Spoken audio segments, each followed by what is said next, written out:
Hello दोस्तों, कैसे आप सभी। उम्मीद करते कि बढ़िया होंगे, मस्त होंगे, शानदार होंगे। तो yes, my name is Hrithik Kumar and my beautiful and cute सा चैनल पार्थ फिजिक्स पर आपका स्वागत करते हैं।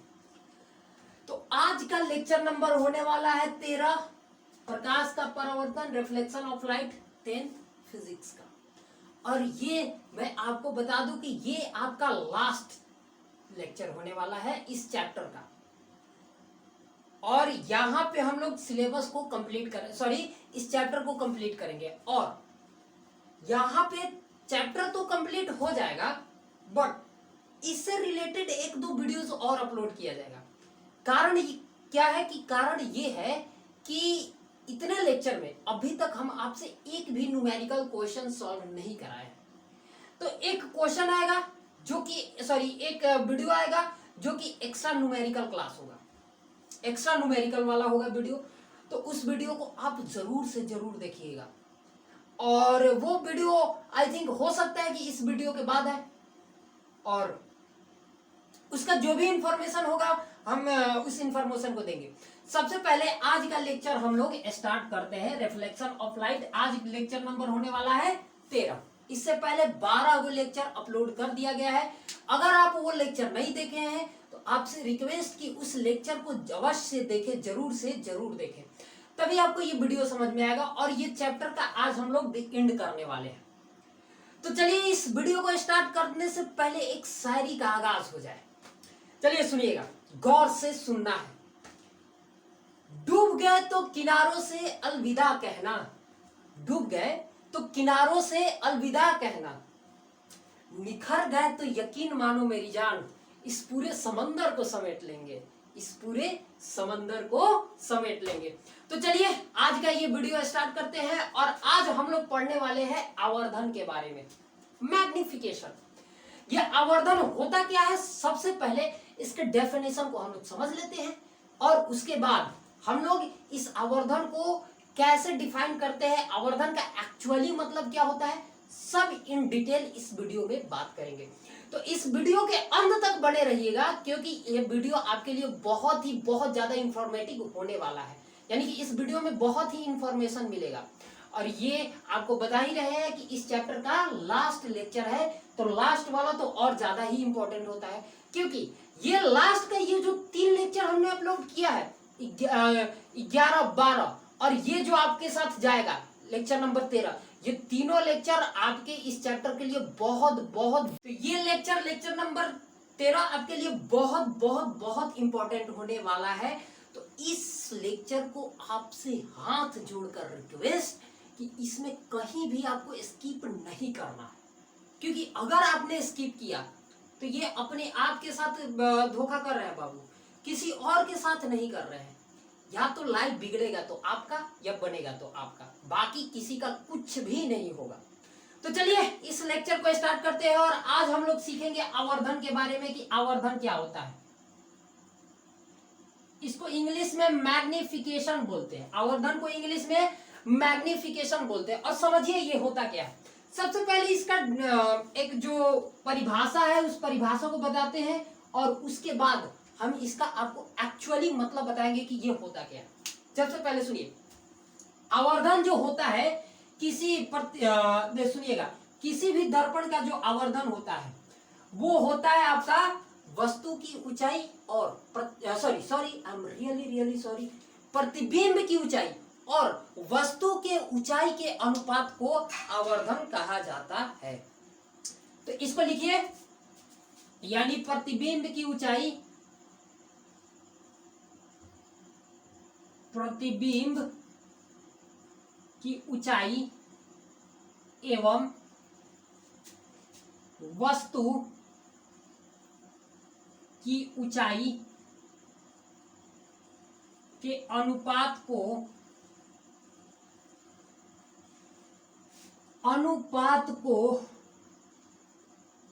आवर्धन कहा जाता है। यानी कि और आवर्धन को हम लोग शॉर्ट फॉर्म में एम द्वारा सूचित करते हैं, एम द्वारा रिप्रेजेंट करते हैं। तो तो यहां से आवर्धन का एक फॉर्मूला आपके पास निकल के आएगा, m is equal to H dash बटे में एच,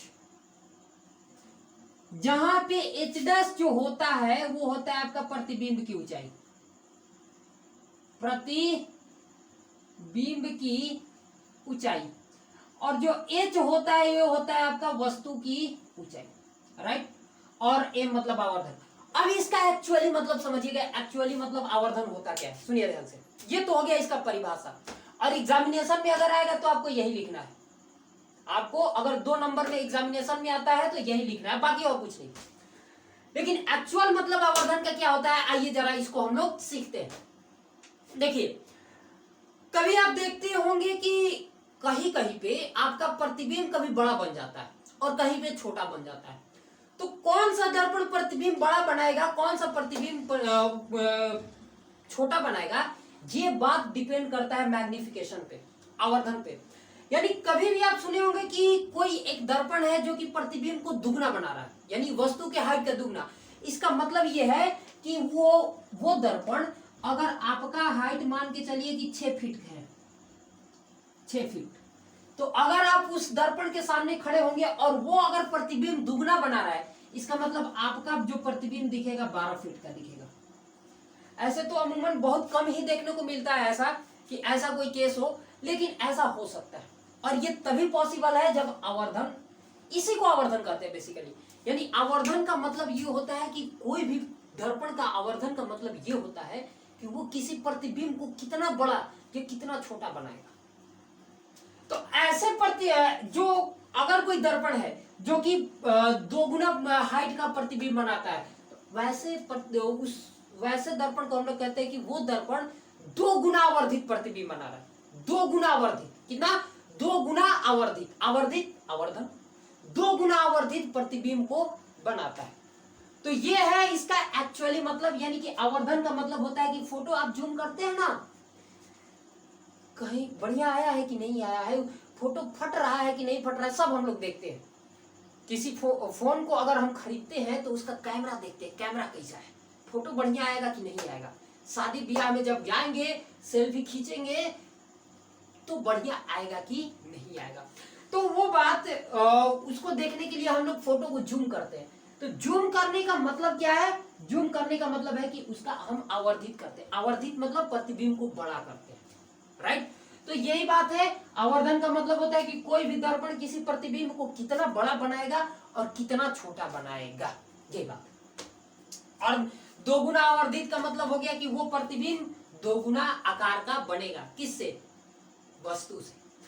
तो चलिए, इसका कुछ और इंपॉर्टेंट पॉइंट है जिसको हम लोग समझते हैं। जैसे गौर से सुनिए, चिन्ह परिपाटी में पहला पॉइंट, सबसे पहले पॉइंट की अगर हम बात करें तो गौर से सुनिएगा। आवर्धन के बारे में पहला पॉइंट की अगर बारे में डिस्कस करना हो तो गौर से सुनिए। जैसे यहां से हम डिस्कस करेंगे, इसके लिए आपको चिन्ह परिपाटी आना चाहिए, क्योंकि यहां से जो भी हम बात करेंगे चिन्ह परिपाटी के बदौलत ही हम बात करेंगे। जैसे याद कीजिए, हम लोग पहले ये जो पहला पॉइंट है वो हम लोग अवतल दर्पण के आवर्धन के बारे में बात करेंगे। किसके? कौन से दर्पण? अवतल दर्पण में। तो अवतल दर्पण के आवर्धन के बारे में बात करेंगे, इससे पहले आपको अवतल दर्पण के सब चीज आना चाहिए। प्रतिबिंब कैसा बनता है, वास्तविक बनेगा, काल्पनिक बनेगा, वस्तु से बड़ा बनेगा, वस्तु से छोटा बनेगा, राइट। तो ये सब चीजें आपको आना चाहिए। चलिए गौर सुनिए। तो हम आपको अवतल दर्पण में 6 केस पढ़ा के बताए हैं कि अवतल दर्पण में 6 प्रकार के प्रतिबिंब बनता है। इसका 6 केस है। सभी केस में आपने देखा ये होगा कि हर केस में प्रतिबिंब सेम नहीं बन रहा था। किसी केस में प्रतिबिंब वस्तु से बड़ा भी बन रहा था और किसी केस में प्रतिबिंब वस्तु से छोटा भी बन रहा था। और एक केस ऐसा था जहां पे प्रतिबिंब और वस्तु दोनों का हाइट क्या था? बराबर था। लेकिन एक ऐसा भी केस था जहां पे प्रतिबिंब काल्पनिक भी बन रहा था। यानी अवतल दर्पण एक ऐसा दर्पण है जो कि वेराइटी ऑफ प्रतिबिंब को बनाता है। यानी काल्पनिक भी बनाता है, वास्तविक भी बनाता है, वस्तु से बड़ा भी बनाता है, वस्तु से छोटा भी बनाता है, और वस्तु के सबसे मजेदार बात तो ये कि वस्तु के साइज का भी बनाता है, राइट। तो यहां पे गौर से सुनिएगा, ये है हमारे पास अवतल दर्पण। और हम एक चिन्ह परिपाटी में एक बात बताए थे कि ये अगर प्रधान अक्ष है तो प्रधान अक्ष के ऊपर वाला दूरी पॉजिटिव और नीचे वाला दूरी नेगेटिव होता है। ये है इसका मुख्य फोकस और ये हो गया इसका वक्रता केंद्र। याद कीजिए जब वस्तु को हम यहां पे रखे थे तो इसका प्रतिबिंब इधर कहीं बना था और सीधा सीधा मतलब काल्पनिक प्रतिबिंब है। अब देखिए वस्तु का इसका हाइट हम अगर h मान ले और तो इसका हाइट को हमको h डैश मानना पड़ेगा क्योंकि h डैश मतलब किसका हाइट, प्रतिबिंब का हाइट। तो अब सुनिएगा यहां से इस केस में m हमको कैसा मिलेगा, h डैश भी पॉजिटिव है और h भी पॉजिटिव है, यानी ओवरऑल m कैसा मिला, पॉजिटिव मिलेगा ना। एम आई राइट। अच्छा ये तो बात कर लिया हम पॉजिटिव की, थोड़ा सा बात करते हैं निगेटिव भी मिलेगा, जरा गौर से सुनिएगा।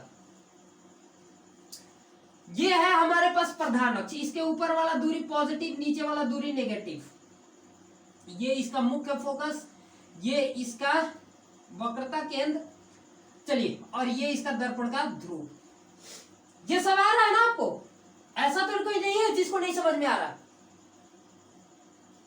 अब नहीं समझ में आ रहा है तो इसमें अब हम क्या ही कर सकते हैं, यानी कि आप वीडियो नहीं देख रहे हैं, खैर क्या ही करें, आप वीडियो नहीं देख रहे हैं तो इसमें अब हम क्या ही कर सकते हैं। और मैं तो सोच ये रहा हूं यार कि इतने सब्सक्राइबर, यानी लगभग 100 के आसपास सब्सक्राइबर है और उसमें से मात्र 20-25 व्यूज जा रहा है, ये भी कोई थोड़ा सोचने वाली बात है। यानी कि आप वीडियो प्रॉपर तरीका से नहीं देख रहे हैं तो ये अपने आप के साथ धोखा दे रहे हैं, बाकी किसी और के साथ नहीं।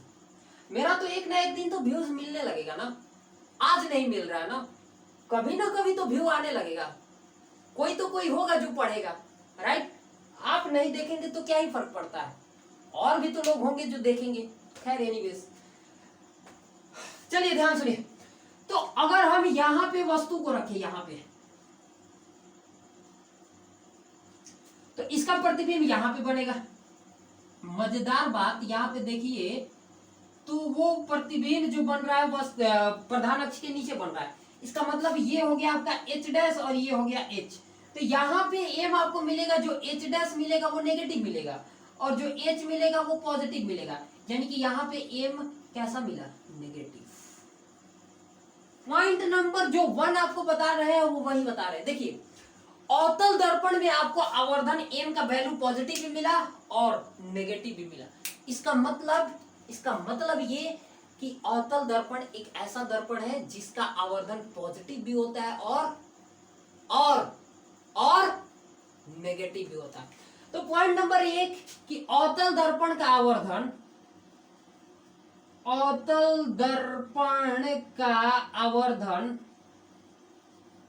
आवर्धन यानी शॉर्ट में एम लिख दे। अरे समझ में आ जाएगा, बुझाएगा कि नहीं बुझाएगा मित्रों, बुझाएगा कि नहीं बुझाएगा।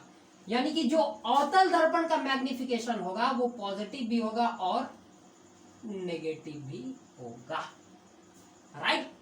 चलिए दूसरे पॉइंट की बात करते हैं, दूसरा अवतल का ही बात करेंगे मित्रों एवं भाइयों एवं बहनों, जरा गौर से सुनिएगा।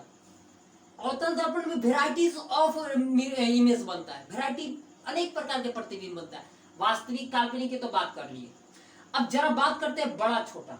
जैसे देखिए अगर m इज इक्वल टू, हमारे पास मेनली फॉर्मूला क्या मिला, h डैश बटे में h, यही ना है। अगर इसमें h डैश का वैल्यू बड़ा हो, यानी प्रतिबिंब की ऊंचाई बड़ी हो, और h का वैल्यू छोटा हो, यानी वस्तु की ऊंचाई छोटी हो, तो क्या जब हम प्रतिबिंब की ऊंचाई में वस्तु की ऊंचाई से भाग देंगे तो वो संख्या 1 से बड़ा आएगा कि छोटा आएगा? कम ऑन, फास्ट जवाब दीजिए। इसका कहने का मतलब क्या है, गौर सुनिए। अगर हम 3 में 2 से भाग दे तो क्या वो बड़ा 1 से बड़ा आएगा कि छोटा आएगा, राइट। एक तो ये जवाब दीजिए। दूसरा जवाब, क्या 2 में अगर हम 3 से भाग दे तो वो 1 से बड़ा आएगा कि छोटा आएगा? तीसरा जवाब दीजिएगा, क्या 2 में अगर 2 से भाग दे तो क्या होगा? तीनों का आंसर, ये तो मेरे ख्याल से 1 से बड़ा आएगा, 1 से बड़ा आएगा, ये 1 से छोटा आएगा और ये 1 के बराबर आएगा। इतना बात समझ में आ रही होगी।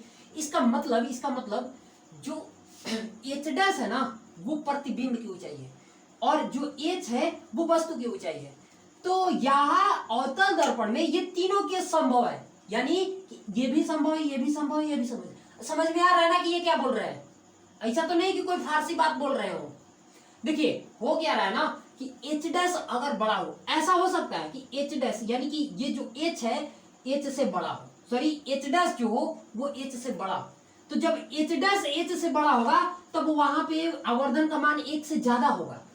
समझ में आ रहा है कि नहीं? देखिए ऊपर ही ऊपर नीचे वाला से बड़ा है, इसका मतलब वो हमेशा 1 से बड़ा होगा। तो अगर h डैश का वैल्यू h से बड़ा होगा इसका मतलब आवर्धन का मान 1 से ज्यादा होगा, राइट। दूसरा केस ऐसा भी हो सकता है कि h डैश का वैल्यू h से छोटा हो। ये अवतल दर्पण में पॉसिबल है, क्योंकि अवतल दर्पण में प्रतिबिंब वस्तु से बड़ा भी बनता है, वस्तु से छोटा भी बनता है और वस्तु के साइज का भी बनता है। तो ये अवतल दर्पण में पॉसिबल है। तो यहाँ पे अगर हम बात करें दूसरे केस, ये इस वाले बात की कि यानी कि h डैश का वैल्यू छोटा हो, यानी कि प्रतिबिंब छोटा बन रहा हो, किससे? वस्तु से। तब क्या होगा कि जब ये छोटा होगा यानी कि ऊपर ही ऊपर छोटा और नीचे बड़ा संख्या, तो इसको जब आप भाग दीजिएगा तो वो 1 से छोटा है। तो वहां पे जो आपको m मिलेगा वो 1 से छोटा मिलेगा। दूसरा चीज ये वाला भी पॉसिबल है, यानी कि h डैश और h का वैल्यू बराबर हो, यानी जितना बड़ा प्रतिबिंब उतना ही बड़ा वस्तु, यानी जितना बड़ा वस्तु उतना ही बड़ा प्रतिबिंब, यानी h डैश और h का वैल्यू क्या हो? बराबर हो। तो जब h डैश और h का वैल्यू आपस में बराबर होगा तब उस कंडीशन में m का वैल्यू 1 होगा, राइट। यानी कि अवतल दर्पण में आपको तीनों प्रकार के आवर्धन का मान मिल रहा है। एक तो 1 से बड़ा भी मिल रहा है, एक तो 1 से छोटा भी मिल रहा है और 1 के बराबर भी मिल रहा है। यानी कि यहाँ पे एक बात हम ये कहेंगे, इसको मिटा दें, चलिए इसको हटाते हैं और पॉइंट नंबर 2 का बहुत बढ़िया से हम डिटेल रूप से जिक्र करेंगे। जैसे अवतल दर्पण का एम समझ में आ रहा है मित्रों? एम जो होता है वो 1 से बड़ा, 1 से छोटा एवं 1 के बराबर भी होता है। यानी ये तीनों बात पॉसिबल है किसमें? अवतल दर्पण में, उत्तल में नहीं। तो ये थी कहानी अवतल दर्पण की। ये कहानी किसकी थी? अवतल दर्पण की। अब हम बात कर लेते हैं जरा उत्तल दर्पण की। अब लगे हाथ उसको भी देख लिया जाए कि वो क्या कहता है। चलिए आइए और सुनिए क्या कहता है।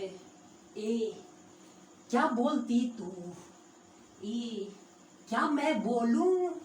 कुछ नहीं बोलना है, सिर्फ और सिर्फ पढ़ाई करना है। क्या तुम हमको फिजिक्स का नोट्स दे सकती है क्या? तो वो बोलेगी, क्या बोलेगी? मुझे क्या पता क्या बोलेगी भाई, आप डिसाइड करो ना कि वो क्या बोलेगी। चलो ध्यान से सुनिएगा।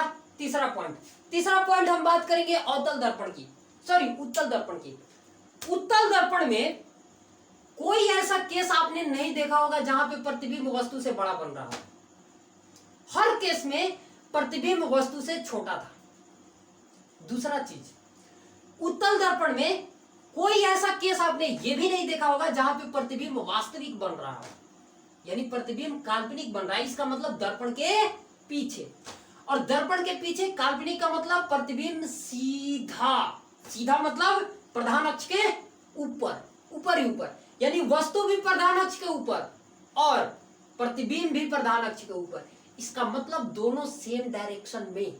इसका मतलब कि आवर्धन जो होगा पॉजिटिव होगा। समझ में आया मित्रों? भाइयों बहनों, समझ में आयो कि नहीं आयो? आयो कि नहीं आयो? चलो नहीं आयो तो गौर से देखियो। यहां पे वस्तु है, ये प्रधान अक्ष के ऊपर है तो ये दूरी पॉजिटिव, और यहाँ पे इसका प्रतिबिंब बनेगा और डेफिनेटली वस्तु से छोटा बनेगा तो ये भी दूरी पॉजिटिव। यानी ये है आपका h और ये है आपका h डैश। तो m इज इक्वल टू हम लिख सकते हैं h डैश बटे में h। मित्रों लिख सकते हैं कि नहीं लिख सकते हैं? तो यहां से बताइए एच डैश भी पॉजिटिव है, ये भी पॉजिटिव, फाइनली क्या मिलेगा? पॉजिटिव ही तो मिलेगा। इसका मतलब कि उत्तल दर्पण में जो आपका एम होने वाला है वो ओनली और ओनली पॉजिटिव। हमेशा क्या होगा? उत्तल दर्पण में आवर्धन का वैल्यू पॉजिटिव होगा। बस बात खत्म, मित्तु सा बात है। यही एग्जामिनेशन में आना है, तो आप इसको काहे नहीं याद रख सकते हैं मेरे भाई एंड मेरी प्यारे बहनों? सब लोग तो याद कर सकते हैं, बिल्कुल कर सकते हैं, तो आप कर लीजिए ना, क्या ही दिक्कत है। चलिए इसी के साथ लगे आप चौथे पॉइंट के भी बात कर लेते हैं। चौथा पॉइंट क्या होगा जरा खुद से सोचिए। क्या हो सकता है सर, क्या हो सकता है सर? मुझे नहीं पता, बताइए ना सर, बताइए। अरे हाँ बता रहे, ध्यान देखो गौर से। चौथा पॉइंट वो ये कि कोई ऐसा केस आपको देखने को ही नहीं मिलेगा उत्तल दर्पण में जहां पे प्रतिबिंब वस्तु से बड़ा, यानी हर केस में प्रतिबिंब वस्तु से छोटा था। इसका मतलब आवर्धन का फॉर्मूला एक बार फिर लिखिए, एच डैश बटे में एच। जरा लिखो, लिखने में कंजूसी नहीं। अरे नहीं किया जाता है कंजूसी रे बाबा। चलो गौर से सुनो, ये बाबूराव का स्टाइल है और ये मेरा स्टाइल है। चलिए गौर सुनिए, m is equal to H dash बटा में h। अब गौर सुनिए, एच डैश कभी भी h से बड़ा हो ही नहीं सकता ना, कभी नहीं हो सकता। किसके लिए? उत्तल के लिए। हर केस अवतल के लिए थोड़ी ना बोल रहा है, किसके लिए बोल रहा है? उत्तल के लिए। उत्तल दर्पण के लिए एच डैश यानी प्रतिबिंब का हाइट वस्तु के हाइट से कभी बड़ा हो ही नहीं सकता। तो जब हाई नहीं बड़ा हो सकता तो किसी छोटी संख्या में किसी बड़ी संख्या से भाग देंगे तो क्या यह संभव है कि वो एक से बड़ा होगा? अरे होगा।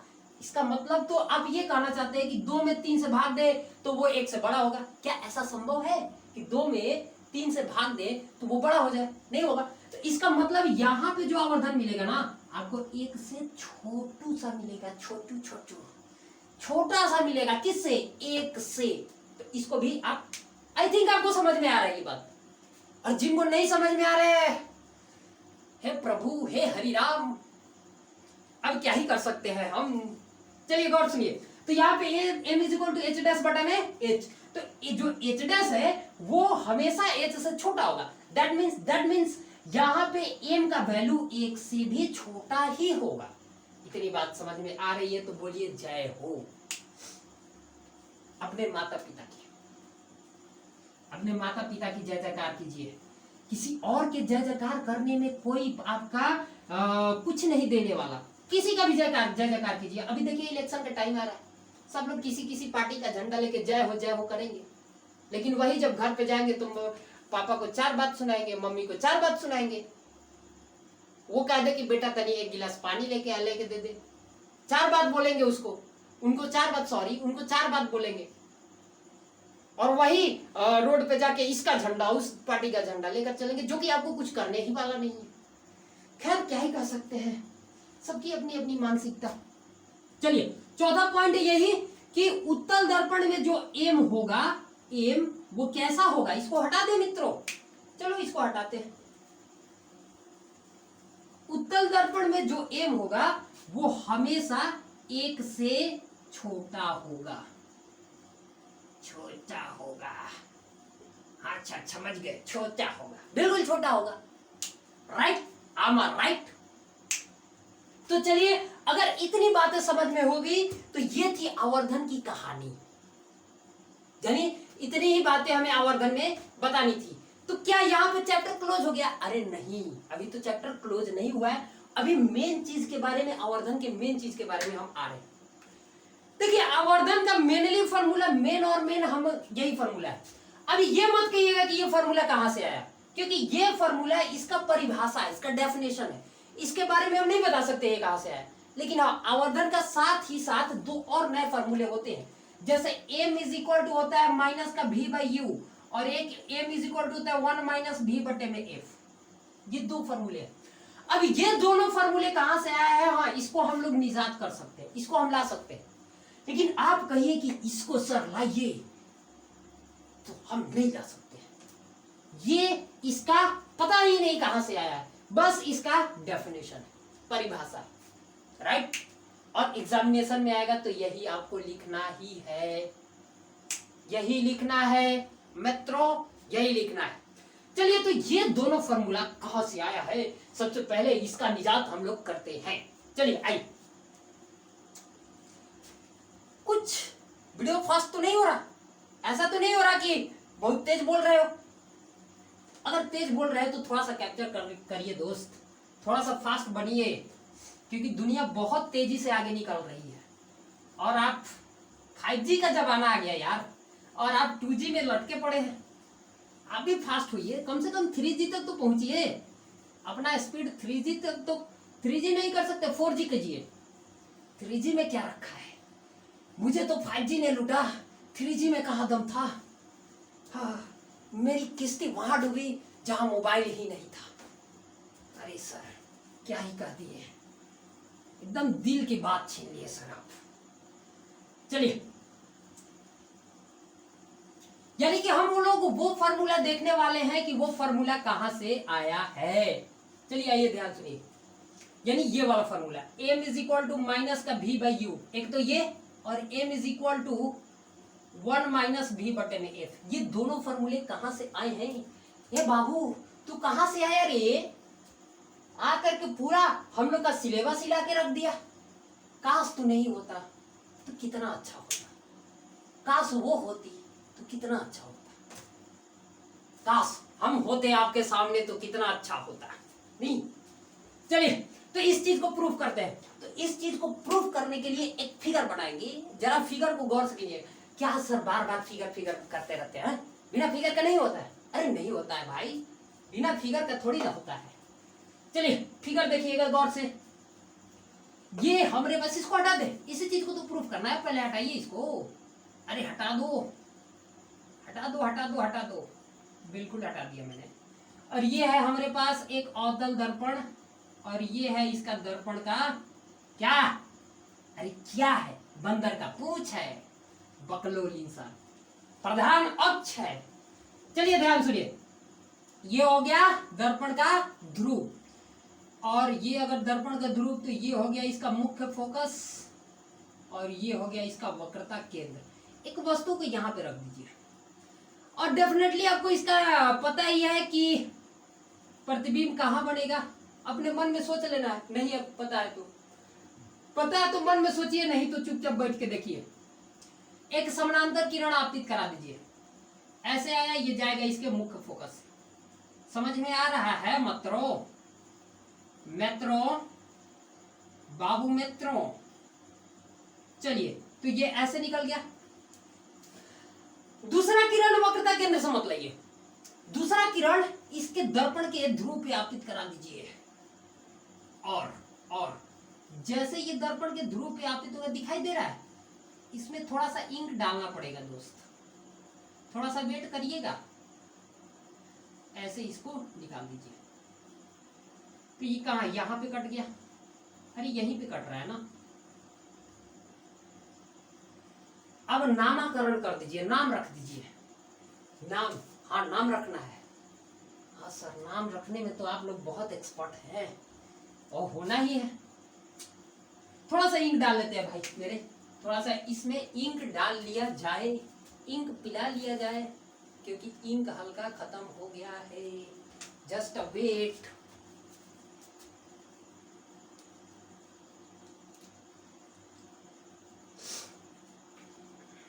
तब तक लोग आप लोग इसका मन में सोचिए कि इसका नाम उम लिखिए, आप नाम रखने में तो एक्सपर्ट है आप, बाकी सोचिए आगे की कहानी क्या होने वाली है। तब तक हम इसमें इंक डाल दे रहे हैं, राइट। हाँ चलिए, डल गया इंक, डल गया, इंक पिला दिए। अब आ रहे हैं कैमरा के सामने, ऑन द कैमरा। तुझे देखा तो ये जाना सनम, प्यार होता है दीवाना सनम। ए सर क्या ही गाना गाया आप, मिजाज एकदम यू कर दिए आप। चलिए गौर से सुनिए, अगर गाना अच्छा लगा हो तो लाइक कर दीजिएगा, नहीं लगा होगा तो भी लाइक कर दीजिएगा। आपको सुनाए हम गाना, आप भी कभी सुनाइए। ये नाम है ए बी, और यहाँ पे एक किरण आपतित हुआ है क्यू। वाह सर वाह, Q means queen, this is the my queen. नहीं, ये ना आपकी क्वीन है ना मेरी क्वीन है, ये दर्पण की क्वीन है, राइट। तो यहां से एक किरण आपतित हुआ क्यों, आई थिंक नाम हो गया, अब नाम की कोई जरूरत नहीं। तो जो जो चीज दिखाई दे रहा है ना उसको सबसे पहले लिख लीजिए। तो दिया, दिया क्या क्या है, दिया है क्या, गिवन दैट, गिवन क्या क्या गिवन है। सबसे पहले प्रतिबिंब दूरी पी ए मालूम है आपको, माइनस के यू लिख दे, डायरेक्ट आपको समझ में आ रहा है, सॉरी वस्तु दूरी है। उसके साथ साथ आपको इसका भी नाम लिख दीजिए सर, ए डैश बी डैश, अरे वाह, P A dash, P A dash कितना हो जाएगा, माइनस का बी, माइनस का बी। बाकी और जरूरत पड़ेगा तो लिखेंगे, नहीं तो यहां पे लिख लीजिए P F is equal to F minus का, और कुछ नहीं सर, और कुछ नहीं। चलो जरूरत पड़ेगा तो देखा जाएगा। चलो ध्यान से, यहां पे हम एक काम करेंगे, वो ये कि दो त्रिभुज दिखाई दे रहा होगा आपको। त्रिभुज पहले नाम लिख रहे हैं, उसके बाद आप देखिएगा क्या वो दिखाई दे रहा है कि नहीं सर। चलो ध्यान से देखो, देखो रे बाबा इधर, ए बी पी, त्रिभुज ए बी पी और त्रिभुज ए डच बी डच पी दिख रहा है मित्रों। देखो त्रिभुज ए बी पी यानी कि ये बड़ा ही बड़ा त्रिभुज, और एक त्रिभुज ए डैश बी डैश पी यानी कि ये छोटा वाला त्रिभुज दिख रहा है कि नहीं, अरे दिख रहा है, हाँ चल दिख रहा है। चलिए आगे बढ़िए। तो इस त्रिभुज में जरा देखिए, तो ये वाला एंगल है आपका 90 डिग्री और इसका ये वाला एंगल 90 डिग्री। वाह थर वाह, फिर से 90 डिग्री के पास चले आए। हाँ बिल्कुल आना ही है। चलो ध्यान से सुनो मेरे मित्रों, यहां से हम लिख सकते हैं angle B A P is equal to angle B dash P, sorry B dash A dash P. क्यों 90 डिग्री। हाँ अच्छा, हाँ समझ गए, आगे बढ़िए आगे। हाँ देखिए, तो क्या आपको ये वाला एंगल और ये वाला एंगल आपस में बराबर होगा कि नहीं होगा, होगा ना, नहीं, कौन बोला नहीं, मार के मुंह तोड़ देंगे। देख लीजिए ये दिखाई दे रहा है, छड़िया तो है ही नहीं है, मार के मुंह तोड़ देंगे। ये दोनों एंगल बराबर होगा। रूल नंबर, प्रतिबिंब बनाने का रूल नंबर लास्ट वाला, कि जितना एंगल से दर्पण के ध्रुव पे आपतित होगा उतना ही एंगल, तो ये वाला एंगल और ये वाला एंगल आपस में बराबर होगा। तो इसका भी नाम लिखिए, angle A P B is equal to angle A dash B dash, sorry A dash P B dash. क्या है भाई, angle I is equal to angle R. ये तो वही तो था, और क्या था। तो यहां से ए समरूपता से, फिर पीछे वाला ही कहानी पिछले वीडियो का, ए समरूपता से, समरूपता समान रूप किसका होता है भाई, दो त्रिभुजों को समरूप कर रहे हैं, यानी कि दोनों का रूप समान है। हाँ सर, समरूप। हाँ चलो यार, वो समरूप का मतलब समान रूप नहीं। तो यहां से हम कह सकते हैं triangle A B P similar triangle A dash B dash P. हाँ कि नहीं मित्रों। तो अगर ऐसा है तो हम ये सबसे पहले इसका नाम लिखते हैं, इसका ए डैश बी डैश बटे में इसका ए बी, राइट मित्रों। तो इसका हम लिख सकते हैं पी ए डैश बटे में पी ए, कॉमन, यस और नॉट। तो जरा देखिए, तो ये है आपका H और यही तो होगा H डैश ना, क्योंकि वही तो है प्रतिबिंब का हाइट, राइट। तो इसको लिखिए, तो जो आपका A डैश B डैश है उसके जगह पे H डैश लिख सकते हैं कि ना लिख सकते हैं मित्रों, हम लिख सकते हैं ना, यहाँ पे लिख दो A डैश B डैश क्या है, A डैश B डैश आपका है माइनस का H और AB जो है आपका प्लस का H, सॉरी ये है माइनस का H डैश और ये प्लस का, तो यहाँ पे माइनस लगा दीजिए और यहाँ पे H बराबर में पी ए डैश माइनस का भी। वाह चल वाह, कितना बढ़िया। और उसके बाद पी ए माइनस का U, लाइक मित्रों। तो यहां से इच माइनस को कटा दीजिए, तो यहाँ पे बचेगा यानी माइनस से माइनस वहां कटा तो नीचे क्या बचा, ये बचा आपका माइनस एच डैश बटे में एच इज इक्वल टू भी बटे में यू। अब एक काम करिए, दोनों तरफ माइनस से गुणा करा दीजिए। तो जैसे ही माइनस से गुणा करेंगे तो ये माइनस कट के क्या हो जाएगा प्लस, और यहाँ पे प्लस माइनस माइनस, यानी कि ओवरऑल मिलेगा एच डैश बटे में एच इज इक्वल टू भी बटे में यू। अब सुनिए मजेदार कहानी, मजेदार कहानी ये कि एच डैश बटा एच होता क्या है, ये तो है आपका आवर्धन का फॉर्मूला। ये क्या है, आवर्धन का फॉर्मूला, यानी कि एच डैश बटा एच की जगह पे हम क्या लिख सकते हैं, एम लिख सकते हैं, नहीं लिख सकते हैं। एम इज इक्वल टू क्या होता है, एच डैश बटे में एच, रखिए जरा यहाँ पे एम इज इक्वल टू भी बटे में यू। और सॉरी यहाँ पे एक माइनस और आ जाएगा ना, क्योंकि यहाँ पे माइनस से मल्टीप्लाई करा है तो यहाँ पे माइनस, यानी कि आवर्धन का एक और फॉर्मूला हमको मिला, M is equal to minus का भी बटे में यू। राइट मित्रों, अब जरा यहाँ पे हम एक और चीज, एक और फॉर्मूला को प्रूव करेंगे बकायदा, वो प्रूफ होगा आपका दर्पण सूत्र से। तो यहाँ पे दर्पण सूत्र से लिखिएगा, दर्पण सूत्र से। अब दर्पण सूत्र ही नहीं मालूम है सर, तो क्या ही कर सकते हैं। अब ये बोलिएगा कि ये हमारा स्टाइल है, आप अपने लिए, हमारे लिए नहीं। चलिए, तो दर्पण सूत्र होता है मतलब 1 बटे भी प्लस 1 बटे में यू इज इक्वल टू 1 बटे में एफ। अब कुछ मत करिए, दोनों तरफ भी से मल्टीप्लाई करा दीजिए। ये पिछले वीडियो में आपको बताए थे कि आप किसी निश्चित राशि से दोनों तरफ गुना या भागा कर सकते, कोई दिक्कत वाली बात नहीं है। तो यहाँ पे हम क्या करेंगे कि दोनों तरफ भी से मल्टीप्लाई करा देंगे। तो जैसे ही मल्टीप्लाई करेंगे तो ये हो जाएगा 1 बटा भी इंटू भी प्लस 1 बटा यू इंटू भी इज इक्वल टू 1 बटा एफ इंटू भी। अब क्या होगा कि भी से भी मर गया, बचा क्या 1, और यहाँ पे भी बटे में यू लिख दे, और इधर सॉरी भी बटे में एफ, भी बटे में एफ।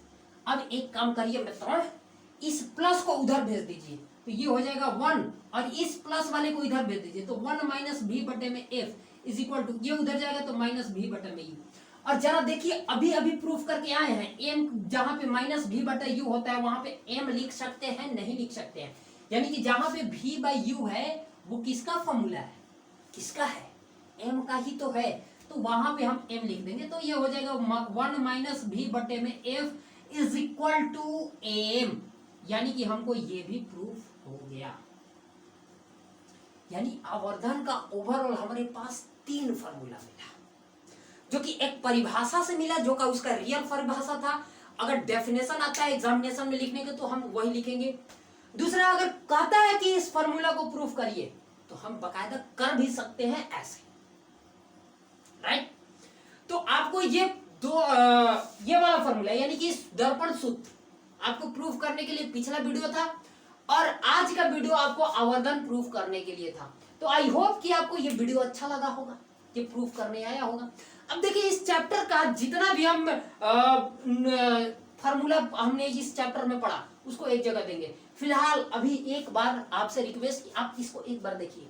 क्या आपको अगर कहीं पे दिक्कत है तो वीडियो को पीछे करके उस जगह को जरूर से जरूर समझिए कि कैसे हुआ है। बाकी मेरे ख्याल से तो आपको समझ में आ गया होगा। आई होप कि आपको ये बातें समझ में आई हो। तो चलिए, इतना तो रहने देते हैं, और आवर्धन क्या आपके पास ओवरऑल इस चैप्टर से जितने भी क्वेश्चंस जितने भी फार्मूला निजात किए हैं उसको एक बार देख लेते हैं कि क्या ही है वो। अरे चल, क्या ही है, इसको मिटा देना। हाँ चल, मिटा दीजिए।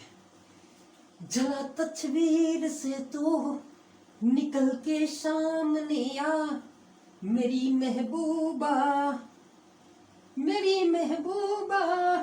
हाँ सर, महबूबा तो सामने नहीं आएगी, बस तस्वीर देखते हैं उसकी रात में और उसकी यादों में खो जाते हैं। क्या ही करें, और कुछ तो काम है ही नहीं।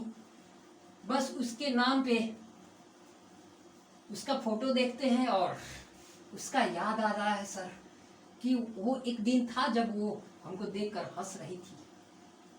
एक समय ऐसा भी आया कि हमारा चेहरा भी नहीं देख रही है। तो क्या ही फर्क पड़ता है यार, जो आपका चेहरा नहीं देखता है उसको एक दिन मिलने के लिए तरसा दीजिए। राइट, मिलने के लिए तरसा दो, और वो तभी पॉसिबल है जब आप हार्ड हार्ड हार्ड वर्क करेंगे तब, राइट।